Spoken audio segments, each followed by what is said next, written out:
crypto markets are recovering. Where is the journey going to next? Let's look at that in this video. In addition, I also have some special insights on 2 leading altcoins for you in this video as well. So let's go. All right, folks, the crypto markets have been doing better now. We broke over the 60K resistance, which had become a sort of resistance now where we were hovering for a long time. And I have to say to this, I kind of called it. When you look at my previous videos, in the previous 2 videos, I predicted that we would start going up again at the end of September, beginning of October, sort of mid to end September in 2 previous videos. And if you look into the previous videos before that, I also called that we would have a slump and some serious downturn around July. And before that, I called the local top that we had, I called it for April. It happened in March. I think that's a pretty good track record by now. And as expected, the markets are going up again right now. The trigger or impetus for that was the Fed cutting interest rates by 50 bips. As expected, what happened next is that all the markets started to go up. We should be seeing more of this now going into the election. But the question that people have is, what happens next? Is it from here on just all the way up? You know, is the crazy kind of bull run going to start here? Or do we have to count with some different developments? And I want to start getting into this by first understanding the kind of tension that exists between the cyclical pattern, right? The pattern that, you know, it plays itself out just because of the inherent nature of the crypto market and its kind of inherent dynamics, right? Which is a certain cycle length. It has to do with the halving, but also has to do with adoption rates, right? Doubling at a certain rate. These things usually have kind of regular laws, just like, for example, Moore's law, which explains the doubling of computer power, computational power in a certain time interval, which kind of repeats again and again. It has been repeated for, you know, since there has been semiconductors, basically.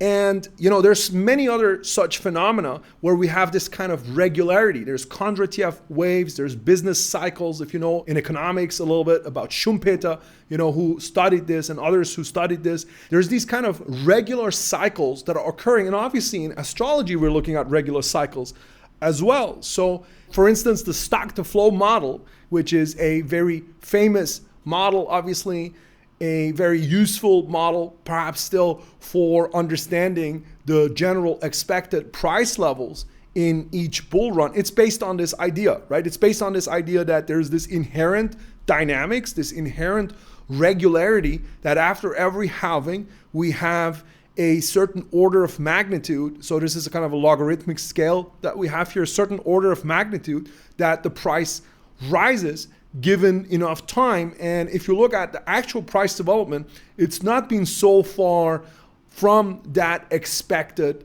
line. It looks like a good model, right? It looks like that's really what's happening, that there's only this kind of regularity that's at work. And here's another model. Here's a model that's presented recently by Rect Capital. Same idea.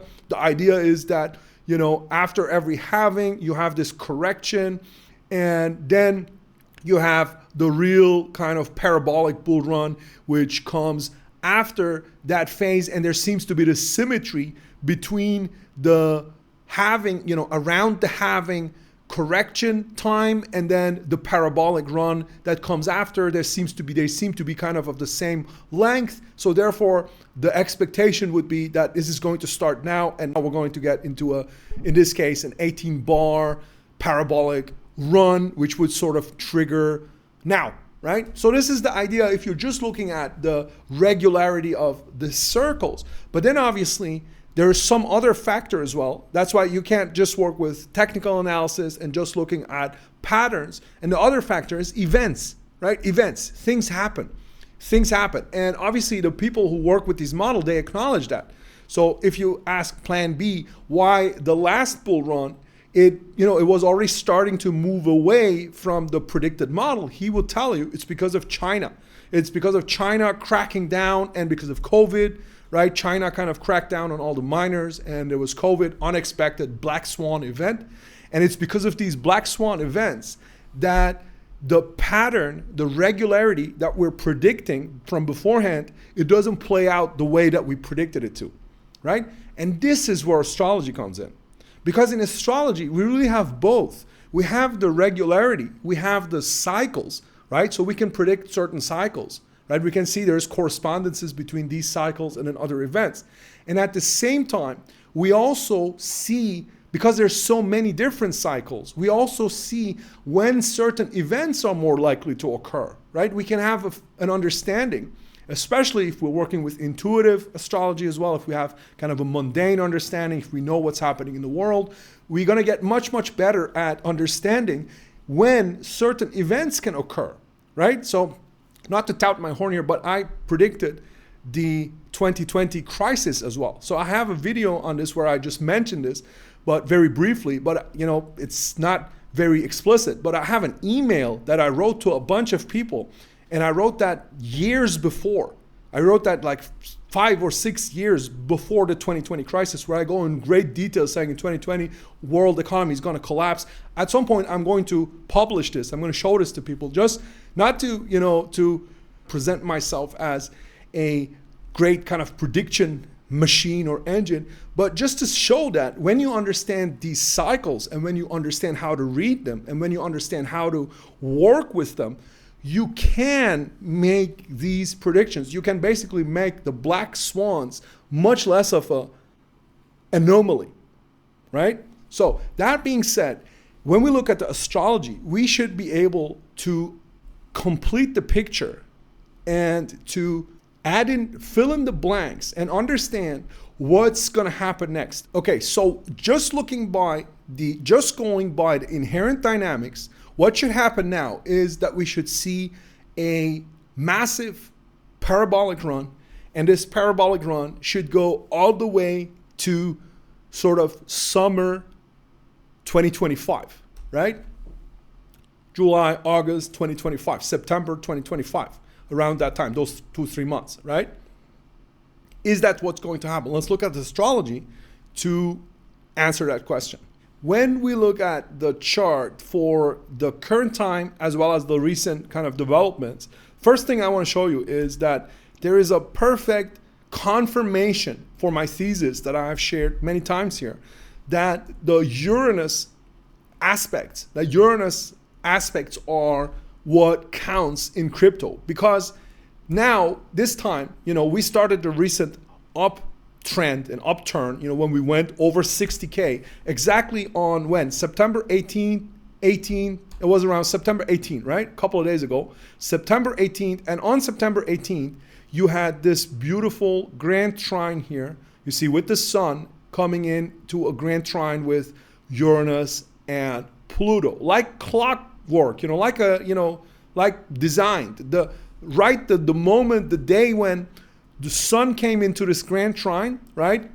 Basically bringing all of this fluid innovation and transformation energy into Uranus, giving Uranus a lot of energy. And Uranus also was already out of that conjunction with Algol, right? That I talked about before. Right when this happened is when we broke through the roof, right? And we starting our uptrend again, right? And now, obviously, we have still, for the coming time, we have pretty good, conditions for a very strong Uranian time, for a very strong crypto run, because we're in this triangle, in this talent triangle here that I discussed as well in my previous videos, right? Where Uranus gets this smooth kind of consciousness upgrade energy, right? This is the consciousness upgrade, right?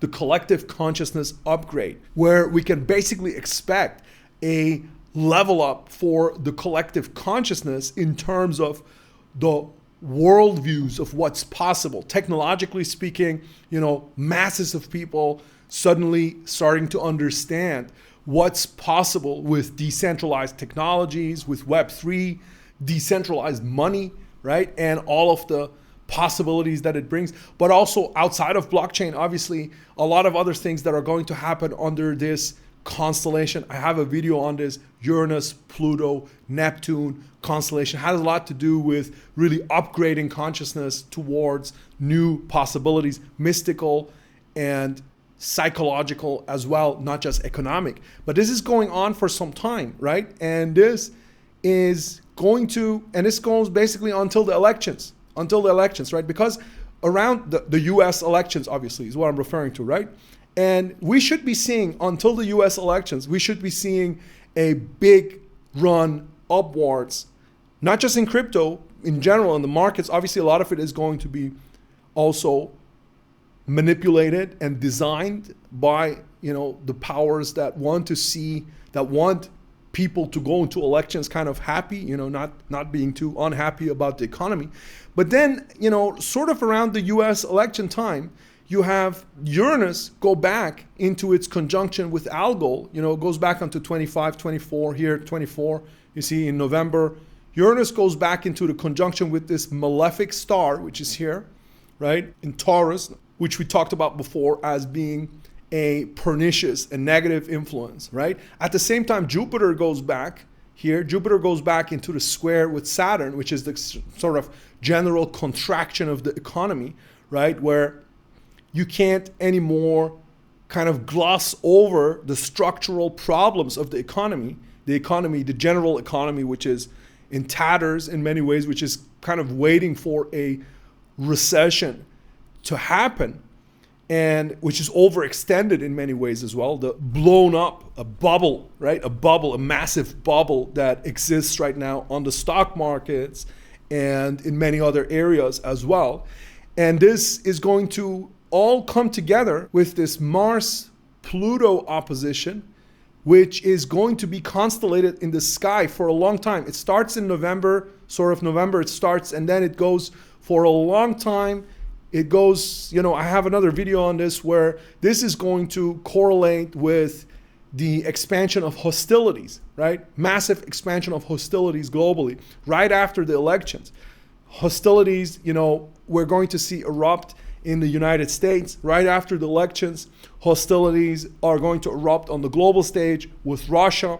Hostilities are going to erupt in some of the other kind of very tense situations that exist right now. So we have to pray really for that time after November to not bring us closer to a very, very catastrophic situation, globally speaking, right? So now we're talking about the kind of event that I mentioned with regards to the exogenous events that impact the crypto market, right? So when you think about the last bull run, and there was China, and there was the COVID, and then there was China cracking down on Bitcoin, think about what a potential escalation towards World War III would look like. Like, if that's not something that throws down all of the markets and really destroys all of those models, the stack-to flows and whatnot, and all of the other models, then I don't know what would, right? And unfortunately,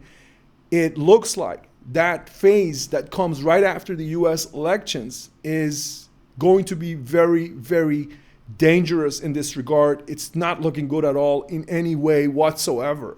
So therefore, we should expect after November, we should expect some very difficult time for crypto as well. And that difficult time is just going to continue for some time, for several months, right? So none of this obviously is investment advice. This is my own analysis that I'm basing my own decisions on, and I'm sharing it with you just for entertainment and education purposes. So you see what astrology looks like and what my thought process looks like. You have to do your own research. None of this is investment advice in any way.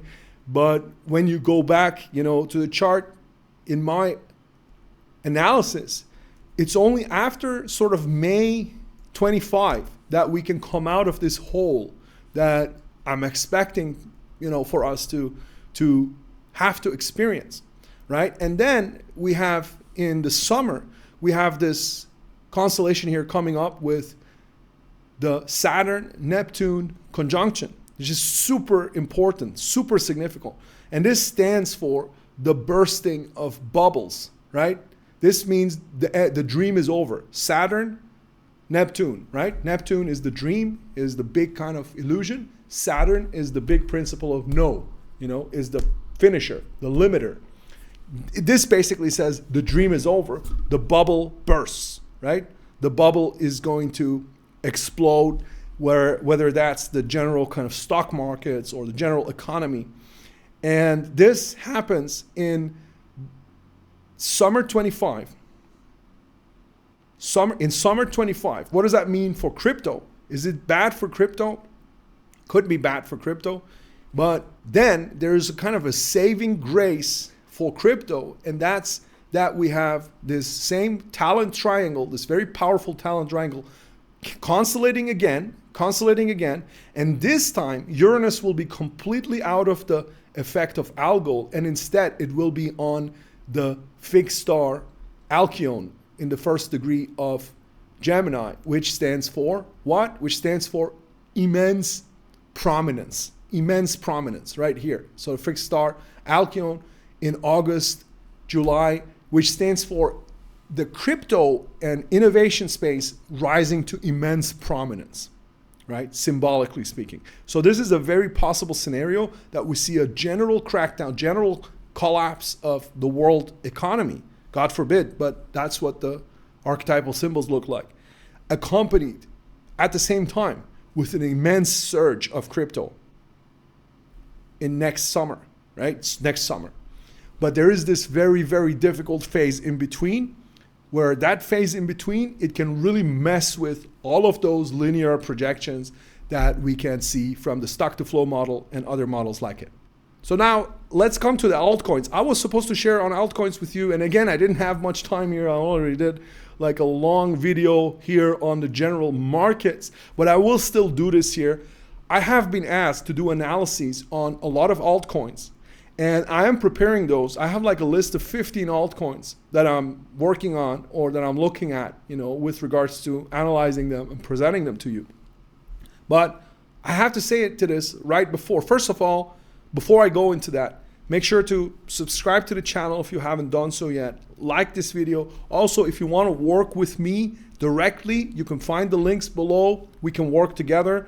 We can develop strategies for yourself, for your portfolio, for your holistic development as well as financial development. I don't look at financials just in isolation. It's always the best thing to do to look at holistic development for yourself, and holistic development includes your financial development as well, right? To be healthy in spirit and physically and financially, right? So that being said, the altcoin analyses that I'm looking to do, they have the one issue that a lot of these guys, the founders in the crypto space, they are notoriously secretive and they don't share their birth details, right? They're kind of, these guys must have people, going through the web and just deleting every entry that could possibly exist on them, because there's hardly anything on so many key people in the crypto space. You can't find any personal data about them, including their birth details, which the birth details are very important. So for projects that you want to know about, if you know about birth details of founders, let me know in the comments, because it's going to help me create much better analyses, right? So it's a lot of projects that I'm looking at where I don't have the birth details of the founders.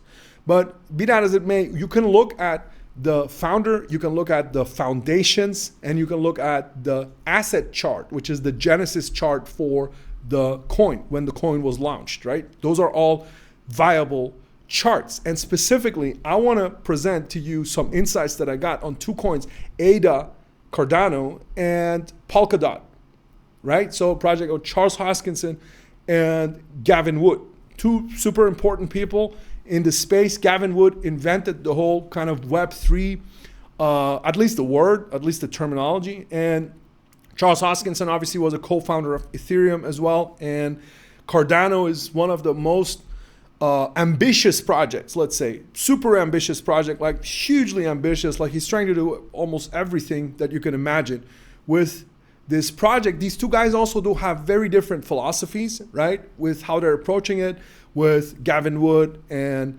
Polkadot being super experimental, super modular, and kind of agile development, whereas ADA Cardano is built in a very research intensive, very heady kind of way, very grand design kind of way, very different philosophies, how they're approaching things.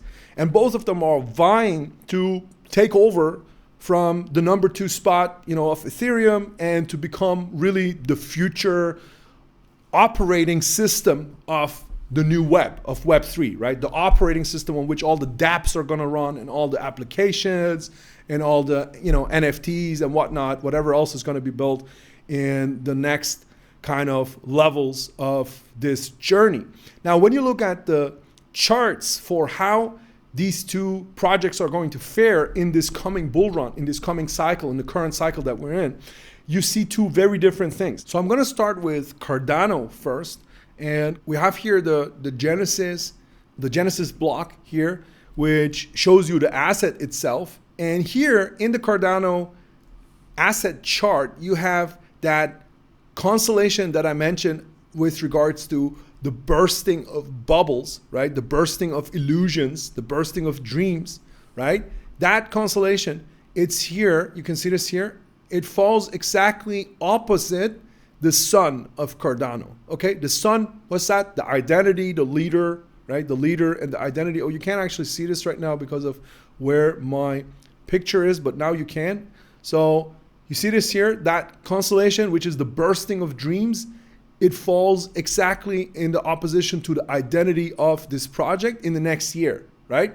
This is quite significant.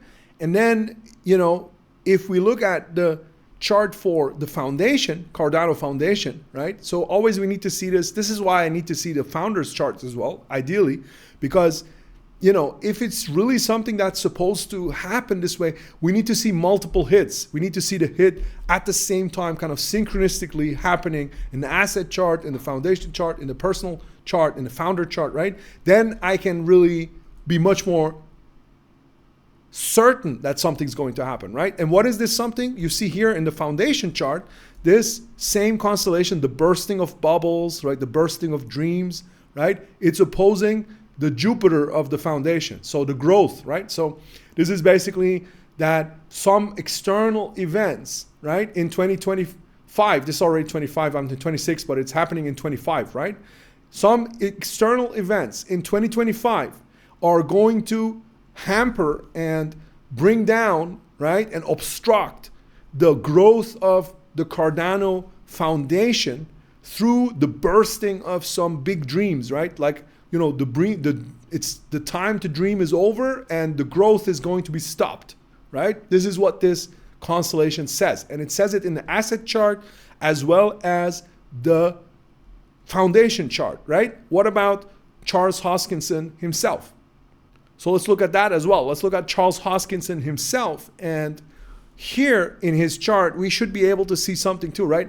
If this, your big kind of project and it has this type of experience, is that going to show in your personal chart? It should, right? It should as well show in your personal chart. So this same constellation, right? The constellation that is about the bursting of the bubble and of the dreams, right? It falls on his north node, right? His north node. So he personally, for the year 25, also has a sort of big event of, the dream is over. The dream is over type event, right? He also has a lot of positive aspects at the same time, like personal growth aspects and so on. But nonetheless, this is happening 3 times in the foundation chart, in the personal chart, and in the asset chart. We're seeing the symbols in 3 different ways of the dream is over, the growth is over, the expansion is over, the dream bursts. This doesn't look good for Cardano in 2025, in this current cycle. Why? Maybe, because of that philosophy that I mentioned of this kind of being super heady, this big plan instead of actually experimenting and building stuff, right? Being just designed as a huge kind of research project instead of being an actual entrepreneurial process where people build something, which is how Polkadot has been built. The entire Polkadot ecosystem has been built. And in contrast, when we look at the Polkadot chart, right? Polkadot chart, I don't have, unfortunately, the birth dates for Gavin Wood. If you know the birth dates for the actual date of birth for Gavin Wood, the founder of Polkadot, let me know please in the comments. Also, if you have other people that important people in the space, and you know their birth details, let me know in the comments, right? I can create much more accurate and insightful analyses that way. But Polkadot, the Polkadot asset chart, it shows for 25, it shows very much in contrast to ADA, right? Very much in contrast to the chart that I showed you for Cardano. It shows a very interesting placement where this constellation here, right?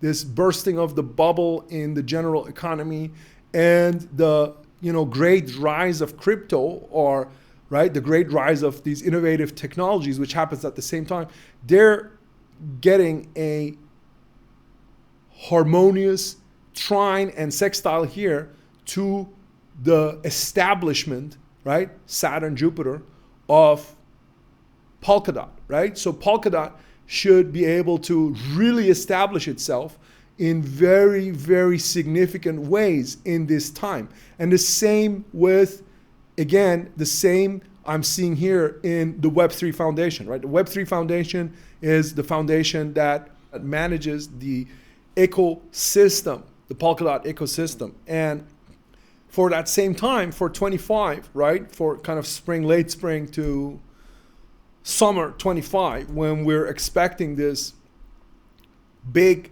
renaissance, resurgence, this big upsurge in crypto, for this time, the foundation has aspects of great growth, right? So the foundation is growing, it's expanding its footprint, it's making more money, it's expanding its connections, right? And all of this at the same time when we saw those very positive aspects on the asset chart. Now, again, in order for us to be able to make some definitive statements on where things are going, there's so many other charts that have to be seen, the personal charts and the charts for, in this case, for Polka Starter, for the launch pads, for the different projects that are on there. You can't really just work with an asset chart. I would not advise you to ever try to do that.